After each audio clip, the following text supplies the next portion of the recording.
I'm going to show you guys 10 albums that are celebrating a golden anniversary.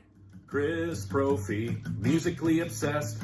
Chris Brophy, musically obsessed with vinyl CDs and cassettes. Chris Brophy, musically obsessed. Oh yeah! All right, 10 albums that are celebrating a golden anniversary. Hence, they came out in 1975, throughout 1975. So some of these have already hit 50 years. Some will hit 50 years.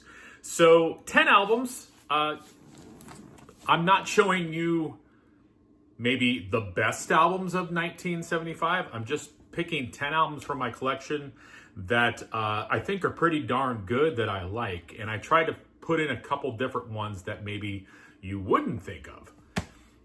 So here we go. February 14th of 1975. This little album came out, Rush, Fly By Night. Just a rocking, progressive album by the trio. It opens up with Anthem, one of my favorite Rush songs, Best I Can, Beneath, Between, and Behind, Bytor and the Snow Dog. Love that song. Most people know it for the title track. But yeah, just a great album. I've always loved that cover too. So Rush, Fly By Night. February 24th of 1975. You might have heard of them. They're kind of a big band, Led Zeppelin. Well, they came out with this beast, Physical Graffiti. And you know you guys love to play with the little windows on here. I'm just pulling the track list out here. I know I should have the track list memorized by this point, but I don't. Calm down, everybody. Now listen, you can't deny the power of side 1 and side 2. I mean, side 2 has Kashmir. But for my money, lately, I've been listening to side 3 and side 4 quite a bit. Side 3 opens up with In the Light. I love the song Down by the Seaside. That's a deep cut. 10 Years Gone. Side 4, Night Flight is great. The Wanton song is awesome. I like Black Country Woman, and it ends with Sick Again. There's the track listing. So again, side 1 and side 2, awesome. But I've been listening to a lot of side 3 and side 4. Probably because I've heard Kashmir so many times. I like Kashmir, I do. But every once in a while, you need to branch out. I'm showing this for a couple different reasons. We just lost this legend, but also it's a kick butt album. And I'm talking about the duo of Justin Hayward and John Lodge, R.I.P. This is their album, Blue Jays. I'm a huge Moody Blues fan, and I've been trying to collect the solo and duo stuff from the guys. And if you like Moody Blues, there's no reason not to like this album. And again, unfortunately, we just lost John Lodge. So it's actually the perfect time to kind of just remember his music. So I wanted to show that.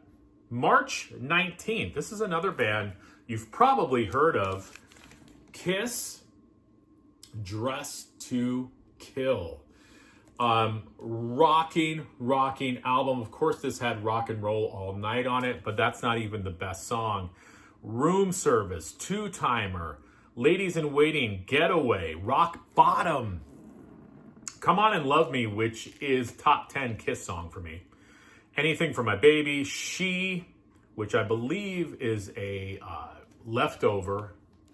I hate to say leftover, but it kind of is from the Wicked Lester days. Love Her All I Can. Wow. Iconic cover, iconic band, iconic songs, iconic album, 1975. March 28th of that year, the folk singer Janis came out with her album, Between the Lines. Arguably her best album. This had the huge hit At 17 on it, but the whole album follows that same soft rock folky vibe. When the Party's Over, Bright Lights and Promises in the Winter, which is top song for me in terms of Janis Between the Lines, Light a Light, which I believe Joan Baez covered. April 8th of 1975. Can you guess which album came out April 8th? Don't look it up. Did you guess Toys in the Attic? Aerosmith? Rocks a lot of times is looked at as their best album. I think Toys in the Attic is up there for people as well. The title track, Walk This Way, is on here. Sweet Emotion is on here. You know, you've also got some great deep cuts like Adam's Apple, big 10-inch record, Round and Round, No More, No More. Awesome album. There are the guys right there. Here's one you don't see mentioned that often. May 16th. The Kinks came out with Soap Opera. Another one of their sort of Broadway concept rock opera type albums. This is a really, really good one. I've talked about the genius of Ray Davis and his songwriting. This is an extraordinary album. Everybody's a Star, Ordinary People. I love the song 9 to 5. Holiday Romance is such a catchy song. And then you've got the quirky song, and you got to listen to it, Ducks on the Wall. Check that one out. But yeah, the Kinks going through their concept phase. June 25th, this beast came out. Frank Zappa, One Size Fits All. Could be my favorite Zappa album. I mean, it opens up with Inca Roads. Pajama People is on here. San Bernardino. Wow. Amazing musicianship. Amazing album by the man, the myth, the legend, Zappa. A couple more here, kids. August 4th of 1975. We got this album, Richie Blackmore's Rainbow. I got it at Purchase Street Records, Josh. There's the sticker. Not a bad price either. This one's getting harder to find.